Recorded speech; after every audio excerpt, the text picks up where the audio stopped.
Hi guys, PSC ক্লাসে 2024 আসা একটা ম্যাথের কোশ্চেন তাহলে চট করে দেখে নাও।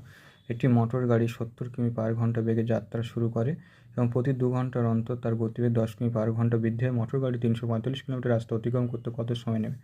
যেহেতু 70 কিমি পার ঘন্টা বেগে যাচ্ছে এবং প্রতি 2 ঘন্টা অন্তর অন্তর তার গতিবেগ 10 কিমি বেড়ে যাচ্ছে, তাহলে 140 কিলোমিটার পথ অতিক্রম করেছে। আবার 2 ঘন্টা পরে আবার 10 কিলোমিটার বেড়ে যাচ্ছে, তাহলে 80 কিমি পার ঘন্টা বেগে যাচ্ছে 2 ঘন্টা পর পর। তাহলে 80 ইন্টু 2 160 কিলোমিটার। তাহলে যেতে হবে 345 কিলোমিটার। অলরেডি যাওয়া হয়ে গেছে 300 কিলোমিটার, বাকি আছে কত? 45 কিলোমিটার। কিন্তু এই 2 ঘন্টা পর পর আবার বেড়ে যাচ্ছে, 90 হয়ে যাচ্ছে।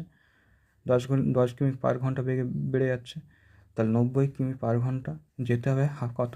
45। তাহলে হাফ ঘন্টা সময় লাগবে। তাহলে টোটাল যেয়েছে 2 ঘন্টা 2 ঘন্টা হাফ, তাহলে টোটাল 4.5 ঘন্টা। এটাই অ্যান্সার।